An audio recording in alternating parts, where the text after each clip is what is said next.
Oji mamacita, tu es tant de qui de moi de nous pour toi j'tire des cimasa. Vas-y mamacita, Oji mamacita, en plan ensemble j't'ai dit je t'aime à travers le milinga. Oji mamacita, tu es tant de qui de moi de nous pour toi j'tire des cimasa. Oji mamacita, en plan ensemble j't'ai dit je t'aime à travers le milinga. Quand j'pense à toi j'suis pas allé, j'suis BG encore. Tu t'en fous de mes reproches et de mes erreurs qui sont moches. La bonne j'arrange mes souvenirs dans la rue, j'deviens rail quand j'suis dans le... Mbote bandeko balandi chaîne Nabiso Libota. Bonjour, bonsoir. Bisika nyonso bozali. Awa toza na boulevard Lumumba. Boulevard Lumumba, toye kotala lupango moko awa na commune Ntele na entrée à OCC. Donc panneau au bomona 2500 maisons. Oza entrée à OCC. Donc tozo en moto et permettre biso to komati na lupango toye kotala. Voilà, donc tous a déjà les couleurs moto, tous ont avancé. Donc, ndeka tolobaki toye na commune Ntele na Daipen. Donc Daipen entrée OCC, entrée OCC à 2500 logements pour les travailleurs ya OCC. Donc pembeni peka ya OCC on a tout ça na concession ya OMS, tout ça na concession ya OVD oyo bato tonga banda kupo na ba travailleurs na bango, tout ça sous na concession ya Vodacom kana nzela auto kotela oyo.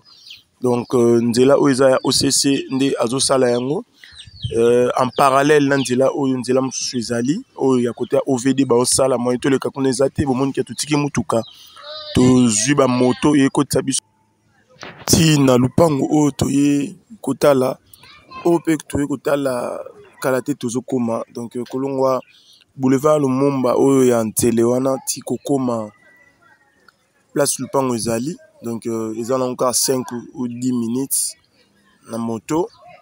Donc wana tozo kota bon asko toza pembeni ya lupango déjà o to zoomé o eza quartier ndenge ezali bomoni banda ku ndenge batongi ba logement ezali. Donc to zoomer quartier, hein, donc de loin te zoomer pour que bomona moni ba logement bat bazali. Donc o eza mode zoom.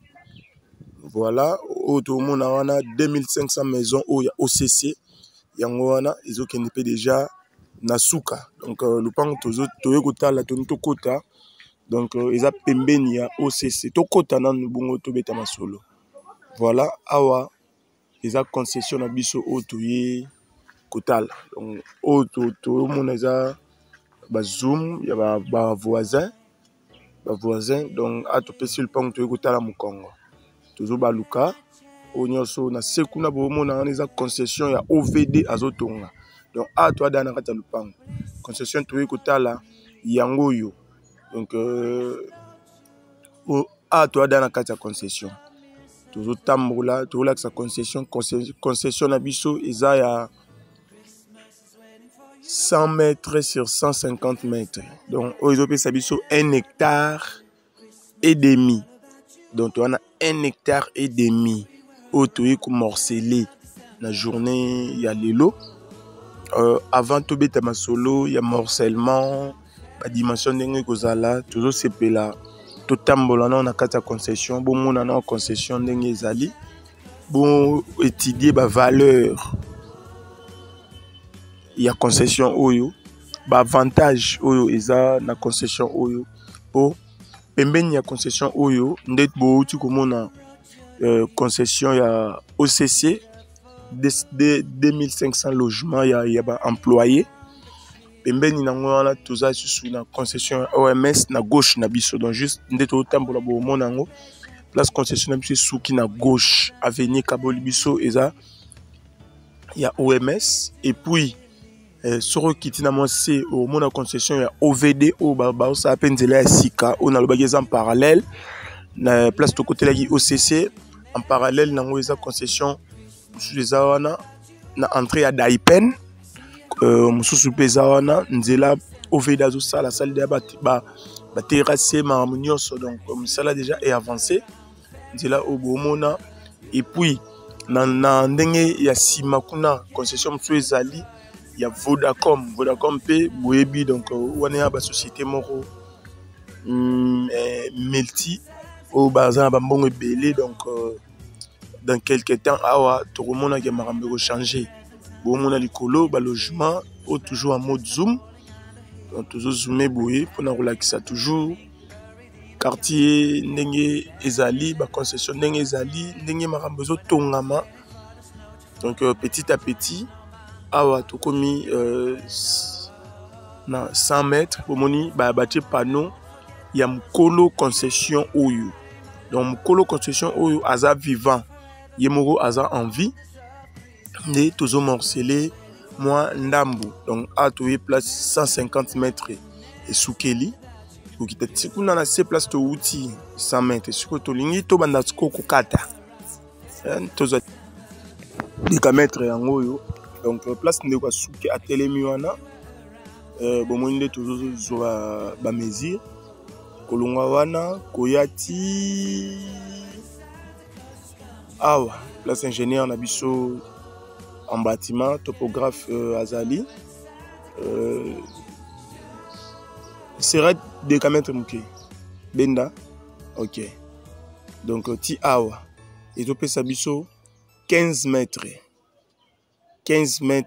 de largeur et puis kokota na kati et topesa biso 20 mètres donc au katiba 15 mètres sur 20 15 mètres sur 20 15 mètres sur 20 au skoto mona o eza avenue donc au banda place ndeko telemiti awa avenue et continuer et matiti kuna likolo et pesa biso avenue eza ya 6 mètres donc au bomoni place ndeko telemi kokita tina se place to utaki to mati eza avenue donc même place to telemi au bomona concession ba komi wana OMS ils ont concession OMS donc où ils ont avenue yango na mulai et puis place bande ba telemi ils ont avenue et qui na 100 mètres kuna donc ba terrain to 4 ça 15 mètres sur 20 15 mètres sur 20 15 mètres sur 20 na $4500 donc wana a to bima biso déjà ba terrain to 4 ça 15 mètres sur 20 na prix à